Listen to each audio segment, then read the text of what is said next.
No one would have believed, in the middle of the 20th century, that human affairs were being watched keenly and closely by intelligences greater than man's. Yet, across the gulf of space on the planet Mars, intellects vast and cool and unsympathetic regarded our Earth with envious eyes, slowly and surely drawing their plans against us. Mars is more than 140 million miles from the Sun, and for centuries it has been in the last stages of exhaustion. At night, temperatures drop far below zero, even at its equator. The inhabitants of this dying planet looked across space with instruments and intelligences of which we have scarcely dreamed, searching for another world which they could migrate. They could not go to Pluto, outermost of all the planets, so cold that its atmosphere lies frozen on its surface. They couldn't go to Neptune or Uranus, twin worlds, eternal night and perpetual cold, both surrounded by an unbreathable atmosphere of methane gas and ammonia vapor. The Martians considered Saturn an attractive world with its many moons and beautiful rings of cosmic dust, but its temperature is close to 270 degrees below zero, and ice lies 15,000 miles thick on its surface. The nearest world was giant Jupiter, where there are titanic cliffs of lava and ice with hydrogen flaming at the tops, where the atmospheric pressure is terrible, thousands of pounds to the square inch. They couldn't go there. Nor could they go to Mercury, nearest planet to the Sun. It has no air, and the temperature at its equator is that of molten lead. Of all the worlds that the intelligences on Mars could see and study, only our own warm Earth was green with vegetation, bright with water, and possessed a cloudy atmosphere eloquent of fertility.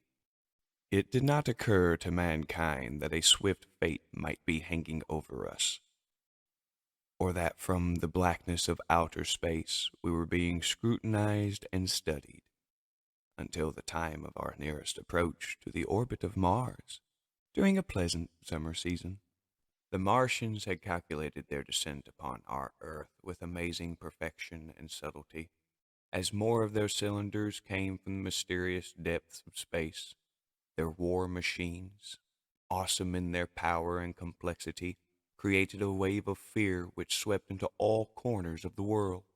In every country, government officials met in desperate conclave, seeking ways to coordinate their defenses with those of other nations. The government of India, driven from New Delhi, met in a railroad coach, while massive Hindu populations streamed for the imagined safety of the faraway Himalayas. The redoubtable Finnish and Turkish armies, Chinese battalions, and Bolivians worked and fought furiously, every effort against the tremendous power of their other-world antagonists ended in the same frantic rout. As the Martians burned fields and forests, and great cities fell before them, huge populations were driven from their homes. The stream of flight rose swiftly into a torrent. It became a giant stampede without order and without goal.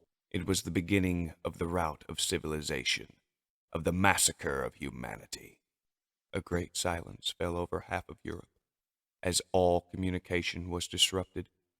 When the last wire photo out of Paris reached the French cabinet, exiled in Strasbourg, they hit upon the idea of using super-speed jets as couriers. Stripped of armament and loaded with extra fuel, these planes maintained connections with the Scandinavian countries, North Africa, the United States, and especially within England. It was plain the Martians appreciated the strategic significance of the British Isles. The people of Britain met the invaders magnificently, but it was unavailing. As the Martians swept northward towards London, the British cabinet stayed in session, coordinating every item of information that could be gathered, passing it on to the United Nations in New York. From there, the news was forwarded to Washington, because here was the only remaining unassailed strategic point. The Martians had no resistance to the bacteria in our atmosphere to which we have long since become immune.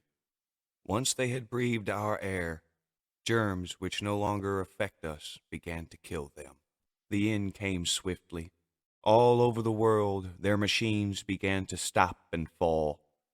After all that men could do had failed, the Martians were destroyed and humanity was saved by the littlest things which God, in His wisdom, had put upon this earth.